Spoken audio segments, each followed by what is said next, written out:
Bassam Hajhamad, country senior partner at PWC. Welcome to Economy Middle East. So far, the region has been more resilient to global inflationary pressures when compared with the rest of the world. Do you think the trend is likely to continue in 2024? Thank you for having me. Definitely, what the Middle East and GCC particularly has done in the past few years to control inflation is something looked up really high by all countries around. Will continue in the coming few years. The policy have in fact even advanced more in those regions, those countries, to push more diversification around the economy, to even attract more of tourist labor forces, to create different sources of revenue generation to help manage against any inflation risk we have in the Middle East.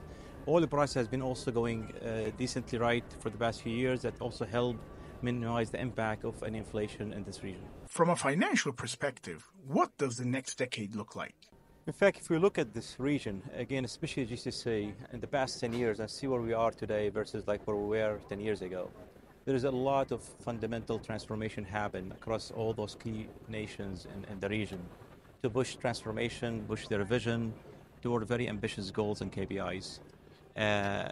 Being in oil sector, non-oil sector, we have seen a lot of advancement across different sectors in the past 10 years that help really push tourism, help push sport and mega events, even industrial revolution in many of those GCC markets.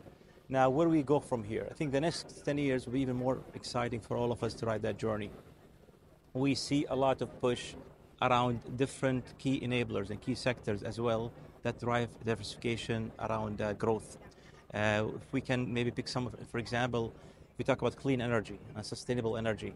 This is an area where, in fact, everyone is moving toward that direction. Today, we made more than $1 trillion profit from oil and gas in the past few years in this region. All this money will be reinvested back into clean energy and sustainable energy.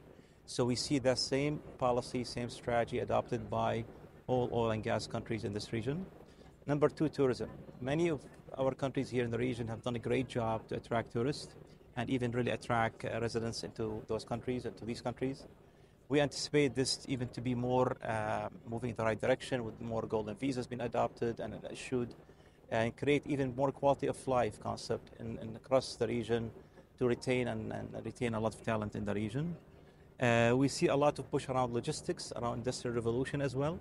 Many industries has been born across sectors and across countries to drive a new type of innovation, from really electric vehicle, even industrial manufacturing, to anything else around industrial revolution.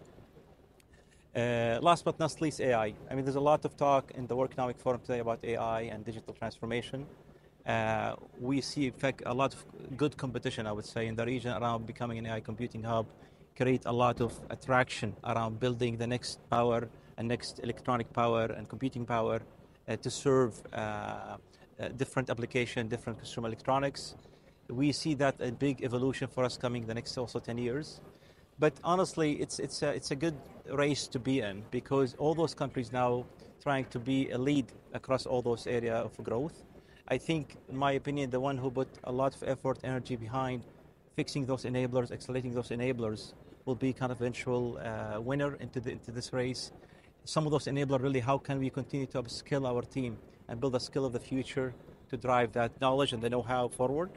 Things around continued funding and how we do performance-based investment on funding to manage our performance as we push growth into some of those sectors. Overall, forward-looking regulation and policies, and we'll stress on open policies. So how can you continue to create more attraction for FDI, attraction for talent to come to your country to serve those growth?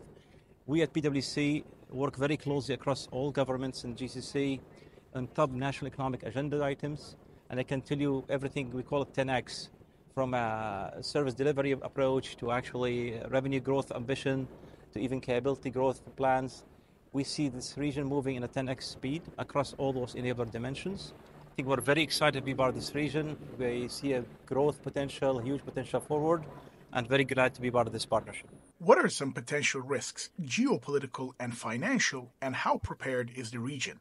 This region is known for multiple risks, which from the history as well, I will call geopolitical risk.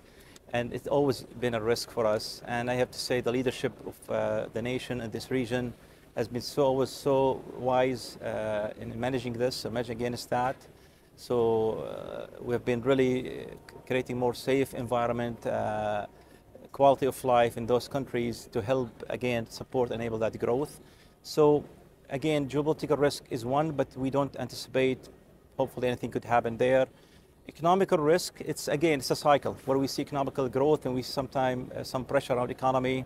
It's driven by, again, market indicators or global market indicators. This could also happen as part of the cycle wave. Again, our nations prepared for that as well. They're hedging a lot against that with their sovereign wealth investments, with a diversified portfolio of investments inside and outside the region. Capability, labor risk, this is another thing to be aware of. We are really see a future of skills needed to serve that growth.